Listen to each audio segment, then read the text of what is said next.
Nah, kita sudah sama-sama sepakat kalau perusahaan yang bagus tersebut juga tidak bisa kita beli di harga berapapun. Nah, kalau bisnis yang misalnya resikonya tinggi, saya pasti kan mau mintanya lebih tinggi dong, tingkat pengembaliannya kan. Masa di bawah 7%?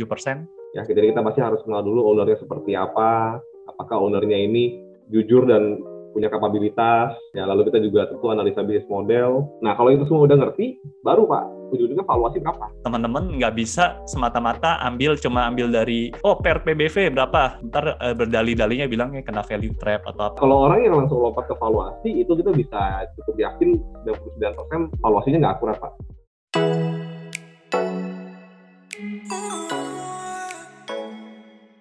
Halo semuanya, kembali lagi bersama saya dan juga dua orang sahabat setia saya.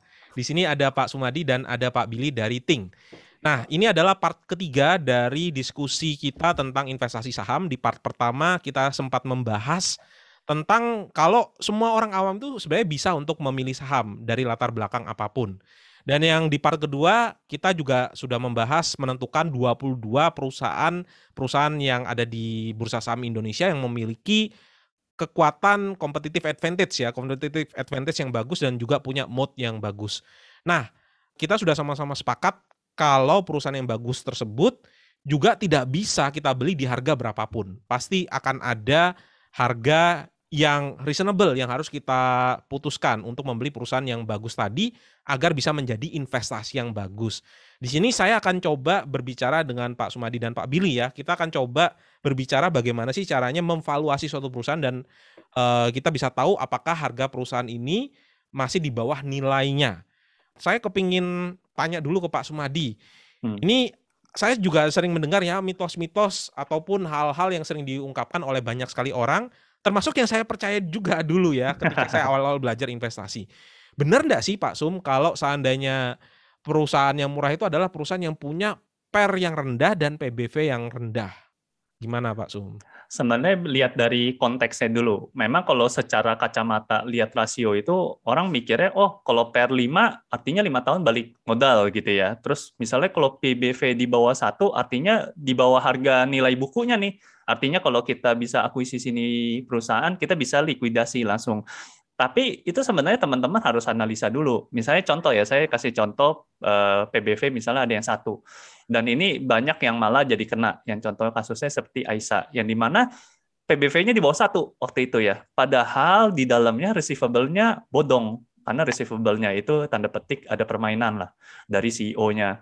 Dan yang di situ istilahnya sampai kasus ya, itu kejadian fraud-nya termasuk yang besar sampai EY terjun ya untuk audit forensik di situ. Nah, jadi teman-teman jangan sampai istilahnya terlena dari rasionya itu, tapi teman-teman harus run through dulu. Sebenarnya di dalamnya itu asetnya benar-benar nggak sih? Beneran di bawah 1 atau beneran istilahnya ini barangnya emang udah junk gitu loh. Jangan sampai terjebak gitu kesannya di situ. Jadi saya pingin istilahnya mau tendang lah. Banyak yang di luar sana ngomongnya value trap. Padahal bukan value trap, tapi Anda itu salah analisa. Bukan artinya di bawah 1 itu langsung artinya udah punya value, belum tentu. Misalnya kayak gini Pak Dodi, saya kasih Pak Dodi nasi ayam gitu. Tapi kalau nasinya itu istilahnya tidak bisa dimakan, ya artinya nggak ada value kan Pak? Betul, setuju. Mau harganya, saya misalnya bilangnya, apakah stik sapi lah ya, stik sapi A5 nih, Wagyu nih Pak. Tapi kalau udah istilahnya tanda petik udah nggak bisa dimakan gitu kan, mau saya belinya waktu itu harganya 1 juta, 2 juta, kan udah nggak ada harganya. Dan itu balik lagi, investasi pun juga seperti itu. Ya, nah itu baik pertama yang istilahnya PBV. Lalu misalnya PER 5 gitu ya. Kalau misalnya cerita orang misalnya di bawah PER 5 atau PER-nya misalnya 1. Tapi bisnisnya sebenarnya ya istilahnya returnnya tanda petik return dari jualan lini bisnisnya. Apa nggak jualan asetnya. Jadi returnnya itu bukan return murni dari operasional. Jadi seakan-akan tiba-tiba ada kenaikan income yang signifikan. Nah, yang kayak gitu-gitu pun juga nggak bisa dong. Kayak misalnya bayangin Pak, misalnya tiba-tiba saya dalam tahun ini, Sumadi, hebat bener loh bisa ada duit 10 miliar dalam tahun ini income-nya. Oh iya Pak, saya habis jual rumah saya. Terus terus besokannya saya nggak ada rumah lagi. Buat saya tidur malah keluarin expense terkait ya istilahnya harus sewa rumah atau apa. Itu kan artinya per satunya itu tanda petik semu kan. Itu yang harus kita istilahnya di-kick juga. Banyak orang yang istilahnya terlena di situ. Nah, mungkin saya bisa, teman-teman mungkin, ini buat PR teman-teman ya, bisa lihat misalnya di 2018, Lipo Cikarang ada istilahnya, dia habis translate dari konsolidasi pindah ke equity method, di situ ada income yang gede-gedean dari Mekarta. Nah, yang kayak gitu-gitu sebenarnya harus teman-teman istilahnya dicopot lah. Jangan dimasukin ke perhitungan. Itu cuma salah satu contohnya. Jadi balik lagi, nggak boleh langsung semata-mata lihat dari itu.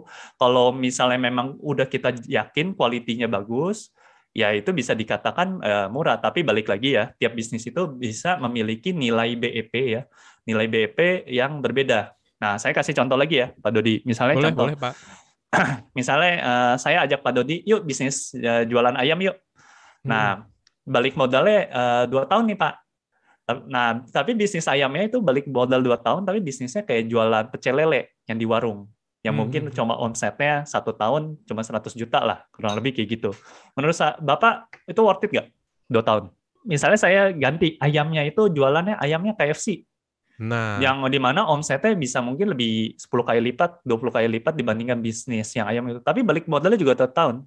Bapak pasti lebih ngerasanya lebih worth it yang mana? yang ya jelas yang KFC. Iya. Ya karena KFC yang omsetnya bisa lebih gede dan juga kita tahu lah bisnisnya KFC, jual ayam KFC sama pecel lele kan ya bumi dan langit lah ya Iya. untuk masalah itu. Nah, itu yang teman-teman bisa ngerasakan. Maksudnya saat kita nentuin istilahnya, oh ini harga wajarnya berapa sih? 5 kali dari buku, ya, atau 7 atau 2 kali atau 3 kali dari nilai BEP-nya. Itu tuh tergantung banget, tergantung dari kualitas bisnisnya itu. Buat teman-teman buat standar ya, istilahnya buat ada yardstick-nya gitu. Minimal teman-teman compare ke bonds, ya. Bonds-nya itu yang kurang lebih yang government bonds yang 10 tahun. Dengan teman-teman ngelihat nih, kalau dengan gue taruh bonds aja 10 tahun, ini kan istilahnya resikonya lebih rendah sekali dibandingkan taruh resiko di bisnis kan. Itu kurang lebih bisa hasilin 7% gitu. Kalau misalnya bisa hasilin 7% setahun, kurang lebih kan 12 tahun saya udah balik dapat 1 kali lipat kan. Nah, kalau bisnis yang misalnya resikonya tinggi, saya pasti kan mau mintanya lebih tinggi dong tingkat pengembaliannya kan. Masa di bawah 7%? Nah, tinggal masalahnya teman-teman mau taruh ini di bawah bonds atau di atas bonds. Nah, itu teman-teman harus research. Ya, teman-teman nggak bisa semata-mata cuma ambil dari platform tertentu ya. Oh, per PBV berapa? Yang tadi ntar malah kelit, ntar berdalih-dalihnya bilangnya kena value trap atau apa. Nah, itu sih pokoknya teman-teman harus perhatikan itu. Oke, mantap nih. Kalau dari Pak Billy ada tambahan, Pak?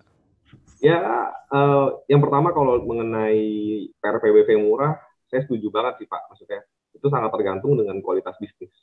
Gitu. Makin bagus bisnisnya, makin stabil, makin rendah resikonya, tentu kita berani bayar lebih mahal dibandingin bisnis yang misalnya tadi Pak, misalnya kita buka ayam goreng kecil-kecilan deh, gitu, yang stabilitasnya belum ada, mereknya belum ada, pelanggannya juga belum ada, pelanggan setianya. Tentu pasti kita, ini kan resiko tinggi nih. Mungkin udah semi judi kan Pak, kalau kita buka small bisnis yang nggak ada merek dan lain-lain, coba deh buka. Pasti kita pengen, wah ini kalau bisa 3 bulan balik modal. Kalau nggak bisa 3 bulan, kan nggak usah deh, daripada bawa waktu. Tapi coba kalau misalnya buka bisnis Indomie gitu Pak. Bukan buka lah, kita beli Indomie, ICBP, karena kita nggak mungkin bisa bikin sendiri kan. Di harga 5 tahun balik modal aja berasa, wah murah ini. Iya, benar. Brandnya nomor 1, jalur distribusi udah clear semuanya. Gitu. Jadi nggak ada semacam patokan kalau di bawah per 10 murah, di bawah PBV 1 murah. Nah itu nggak ada tuh Pak patokan kayak gitu Pak. Gitu. Kalau yang masih kayak begitu, ya lucu ya Pak ya, mungkin anggap bisnis seperti hitung-hitungan aja. Padahal kan bisnis itu kan di balik setiap lembar saham itu kan ada orang yang mengerjakan, ada produknya, ada operasional, perusahaannya berjalan setiap hari. Nah itu semua mesti kita perhatikan. Gitu. Dari sisi PBV juga sama Pak. Kalau misalnya kita beli bisnis yang growing, ya, yang capital efficient seperti Sampo, HMSP atau MLBI, itu nggak mungkin PBV di bawah 1 Pak. Orang asetnya kecil, dengan aset kecil aja ngasilin laba kan besar. Dia tiap tahun balik modal langsung. Iya, ROE-nya 100% kan, multi-bintang. Iya. Gitu. Jadi nggak ada satu macam patokan gitu. Kita beli PBV di bawah 1 juga kalau belinya piutangnya ternyata bodong, itu kan berarti kan bukunya juga buku palsu Pak. Kalau isinya goodwill doang gimana tuh? Kayak yang misalnya yang lagi rame belakangan ini. Gitu. Jadi, waduh. PBV di bawah 1 nggak jaminan kalau kita beli di bawah PBV 1 tuh murah. Gitu sih Pak. Oke. Gitu. Nah, kira-kira valuasi dulu atau analisa Bisnis dulu Pak Billy. Oh, udah pasti analisa bisnisnya dulu, Pak. Cuman kalau memang misalnya mau filter nih, aduh, saya males nih ngecek yang PE-nya terlalu gede, saya pengen mulai dari PE di bawah 10, cuman untuk filter awal, itu boleh-boleh aja. Untuk kita mulai nih, kan ada banyak perusahaan tuh, Pak. Gitu. Mulainya misalnya dari yang PE rendah dulu, berharap supaya mana tahu bagus bisa dibeli. Nah, itu mungkin masih boleh. Tapi bukan berarti PE rendah, Murah. valuasi murah. Gitu. Valuasi Oke. itu di akhir, Pak. Dan itu bisa natural. Gitu loh. Itu udah Valuasi natural di akhir.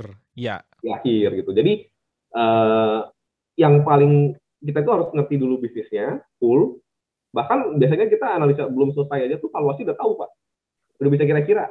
Gitu. Kita setengah jalan analisa, kita bisa lihat wah ini pasti BP di bawah 10 kali nih.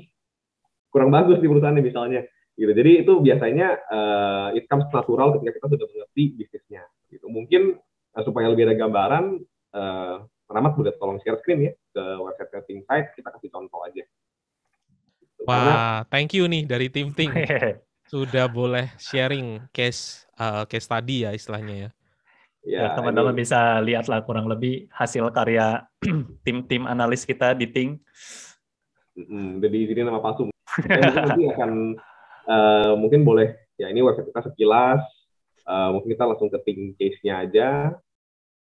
Ya, ini langsung mungkin boleh pilih Alfamart, ya, yang mungkin teman-teman bisa lebih relate. Gitu. Jadi kita cover berbagai macam sektor, langsung ke PDF aja nggak apa-apa, open handout.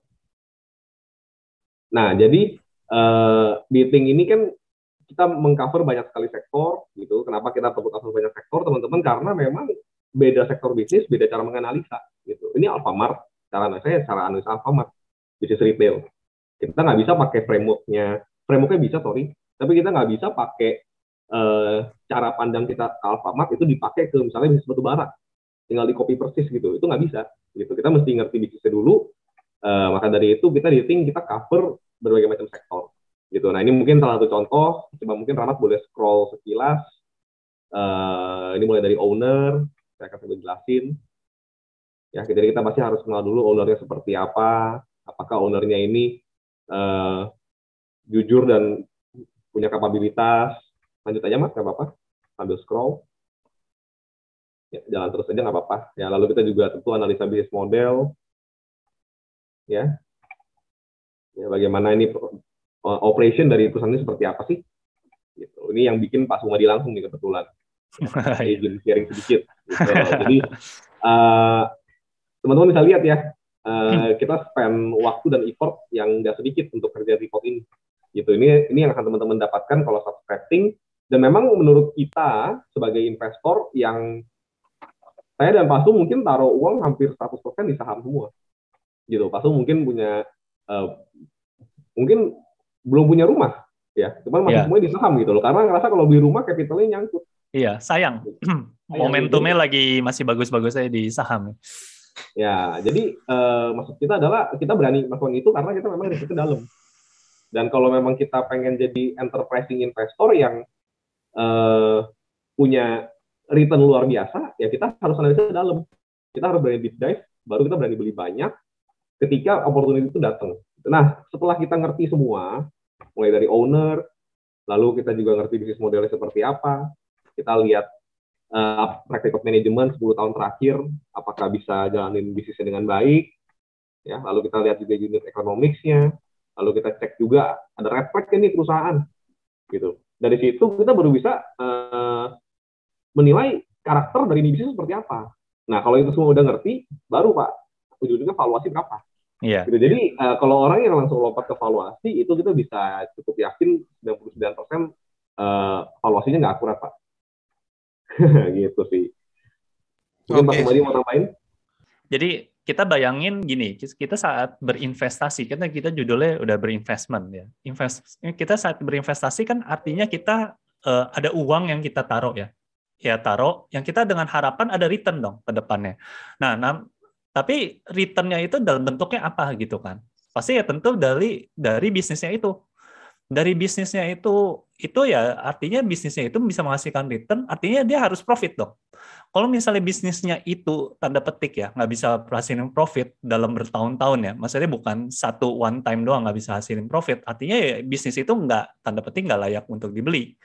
Tapi yang kita mau lihat itu benar-benar bisnis itu bagaimana dia bisa memproduce cash di kedepannya. Nah ini yang mungkin orang-orang di luar sana ngerasain, oh ya udah pakai DCF aja gitu, discounted cash flow gitu. Bukan artinya maksudnya penghasilan cash di depan tuh discounted, bukan hal itu yang kita sebenarnya mau ajarin gitu. Tapi kita benar-benar ngelihat yang cash yang di depannya, seberapa yakin di depannya itu, misalnya 1 tahun, 3 tahun lagi, 4 tahun lagi, itu uang bakal kita dapatkan gitu. Bukan semata-mata didiskonkan dengan tanda petik growth.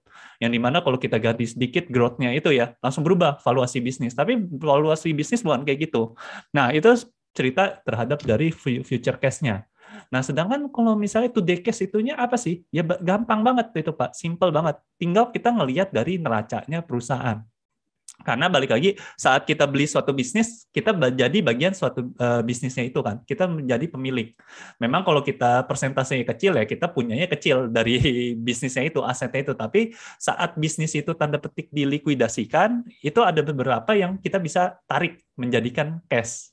Kurang lebih seperti itu. Cuma balik lagi ya, nggak semua yang ditulis di buku ya, buku itu yang di aset itu artinya bisa dijadiin cash. Nggak semata-mata semuanya gitu. Bisa aja ada yang inventory ya. Misalnya tadi ada cerita, misalnya kita pernah cover bisnis SMA gitu ya, SCTV, MNC. Inventory-nya itu intangible. Nggak ada namanya istilahnya, kan itu izin ya. Istilahnya cuma hak siar kartun, habis itu hak siar berita. Itu kan nggak bisa istilahnya, nggak bisa dijualin. Ya kan, kalau misalnya kita mau jual, siapa yang mau beli gitu kan? Kecuali nilainya udah besar banget, misalnya kayak Walt Disney.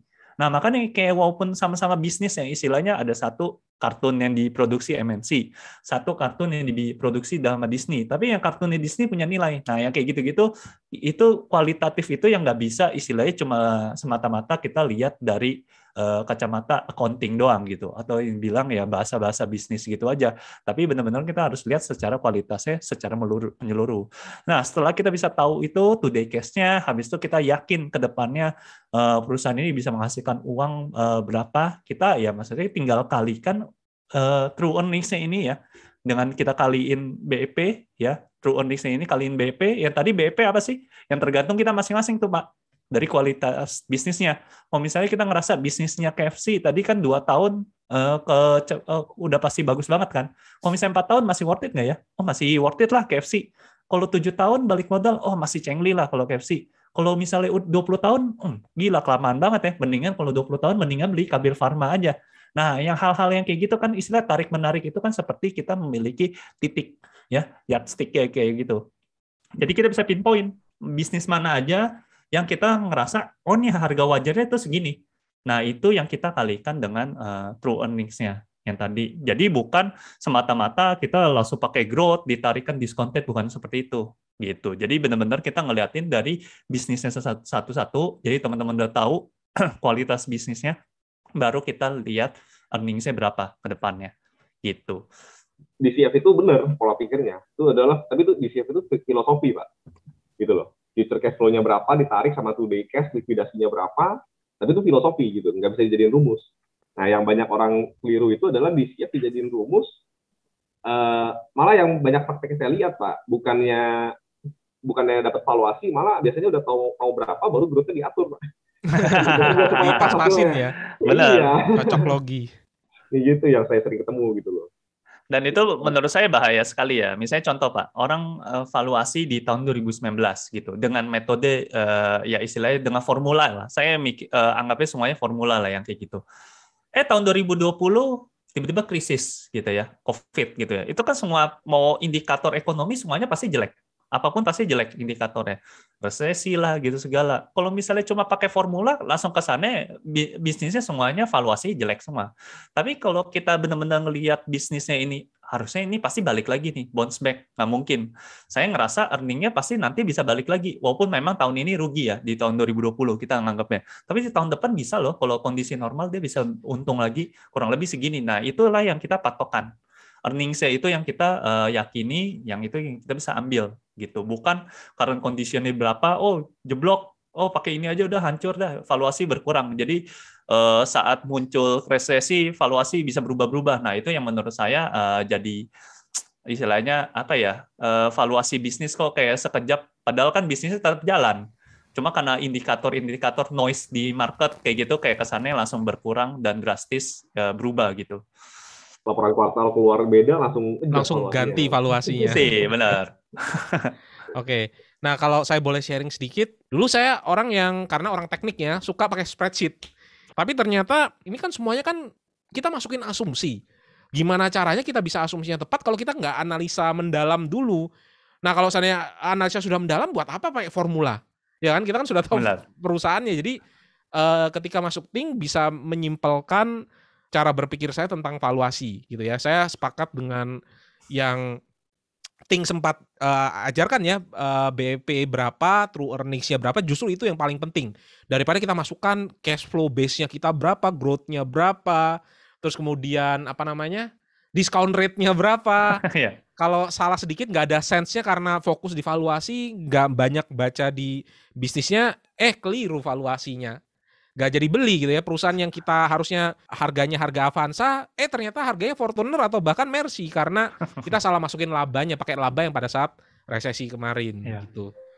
Oke, kesimpulannya adalah tadi sudah sempat dijelaskan oleh Pak Sumadi dan Pak Billy ya, kira-kira gimana sih cara untuk memvaluasi, apa mitos-mitos yang salah tentang valuasi, dan semoga teman-teman di part ketiga ini bisa tahu cara memvaluasi perusahaan yang tepat ya. Bukan berarti per rendah itu selalu murah gitu ya, bisa jadi murah tapi tidak secara default ini adalah murah, PBV kurang dari 1 selalu murah gitu ya, tidak seperti itu. Dan tadi yang saya tangkap dari Pak Billy dan Pak Sumadi adalah kita harus bisa menentukan kira-kira BEP kita dari mana, bukan dari formula, tapi kita membandingkan antara bisnis satu dan yang lainnya, kita juga bisa bandingkan dengan bonds, dan untuk true earnings baru bisa kita dapatkan setelah kita menganalisa bisnisnya secara keseluruhan gitu ya.